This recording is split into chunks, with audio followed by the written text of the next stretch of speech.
ये बात है भारत के इतिहास के सबसे बड़े युद्ध की। ये बात है महाभारत की। कौरव और पांडव की सेनाएं एक दूसरे के विरुद्ध खड़ी थीं। अर्जुन के रथ के सारथी स्वयं भगवान परब्रह्म श्री कृष्ण थे। किंतु पांडव पुत्र अर्जुन का मन युद्ध से हट रहा था। उन्होंने गांधीव धनुष अपने हाथ से छोड़ दिया। तब भगवान कृष्ण ने उन्हें भगवत गीता का ये ज्ञान दिया, जिसको प्राप्त करने के बाद उन्होंने अपने कर्तव्य को स्वीकार किया और गांधीव उठाकर युद्ध किया।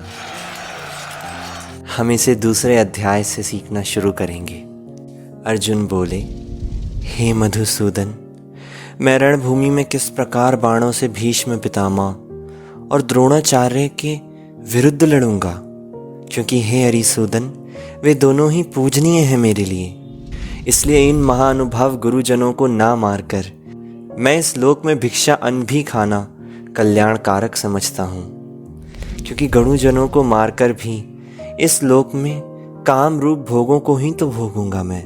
हम यह भी नहीं जानते कि हमारे लिए युद्ध करना और ना करना इन दोनों में से कौन सा श्रेष्ठ है, अथवा यह भी नहीं जानते कि उनमें हम जीतेंगे या हम हारेंगे। और जिनको मारकर हम जीना भी नहीं चाहते, वे ही हमारे आत्मीय धृतराष्ट्र के पुत्र हमारे मुकाबले में खड़े हैं, हमारे विरुद्ध। ऐसे कई लोग हैं जो कायरता, आलस्य को निष्काम भाव, वैराग्य, कर्म, संन्यास समझने लगते हैं।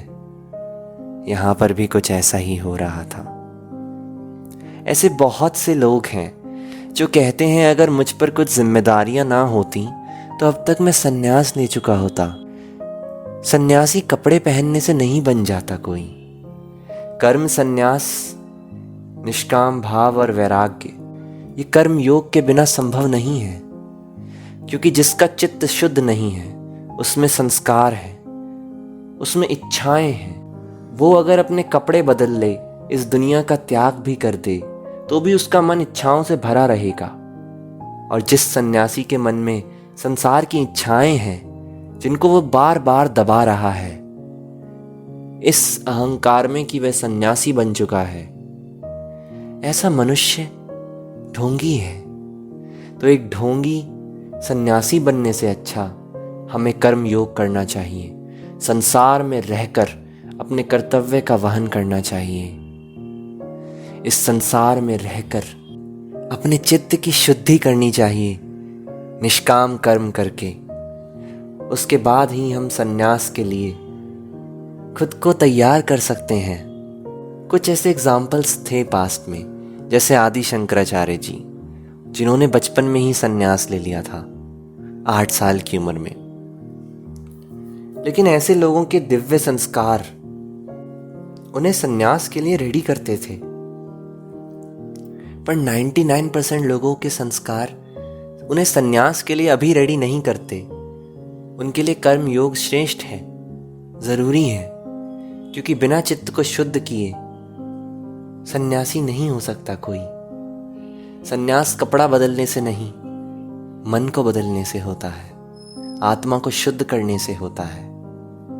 शिवलिंग पर जिस प्रकार गंगा जल डालकर हम उसकी शुद्धि नहीं करते, क्योंकि शिवलिंग हमेशा से शुद्ध है, बल्कि हम उसको पूजते हैं, उसी प्रकार जो मनुष्य अपने आत्मा की शुद्धि करता है निष्काम कर्म से, वो तो ईश्वर की पूजा कर रहा है। उसे वही फल प्राप्त होता है जो एक योगी को साधना और ध्यान करने से प्राप्त होता है, चित्त की शुद्धि। श्री कृष्ण ने कहा अर्जुन को, हे अर्जुन, तुम ना शोक करने योग्य मनुष्यों के लिए शोक करते हो और पंडितों के वचनों को कहते हो, परंतु जिनके प्राण चले गए हैं उनके लिए, और जिनके प्राण नहीं भी गए हैं उनके लिए भी ज्ञानी शोक नहीं करते। अर्जुन, ना तो ऐसा कभी था किसी काल में भी कि तुम नहीं थे, मैं नहीं था, अथवा ये सब राजा यहाँ नहीं थे, और ऐसा भी कभी नहीं होगा कि हम सब नहीं होंगे। जैसे जीवात्मा की इस देह में बालपन, जवानी और वृद्ध अवस्था होती है, वैसे ही वह दूसरा शरीर भी धारण करती है। इस विषय में ज्ञानी पुरुष मोहित नहीं होते। तो भगवान कृष्ण इस चीज़ को समझ गए कि अर्जुन बोल तो सन्यासी और ज्ञान योगियों की भाषा रहे हैं, वैराग्य, कर्म, संन्यास, लेकिन उनके अंदर वो भाव नहीं आया है क्योंकि वो शोक कर रहे हैं। आपको ध्यान से समझना होगा, ज्ञान योगी संसार का त्याग इसलिए नहीं करता कि वो इस दुनिया से भागता है। वो इसलिए इस संसार का त्याग करता है क्योंकि वो जान लेता है कि ये संसार मिथ्या है, भ्रम ही सत्य है। वो निरंतर स्मरण में रहता है।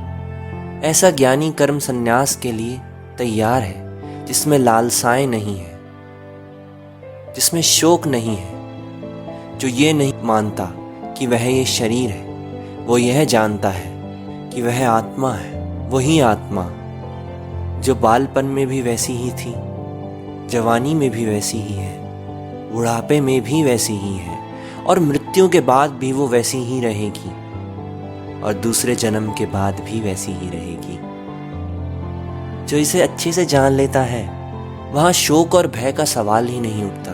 भगवान कृष्ण अर्जुन की इस भाव को समझ गए और उन्होंने गीता में सबसे ज़्यादा उन्हें कर्म योग के महत्व को समझाया है कि तुम्हें कर्म करना होगा।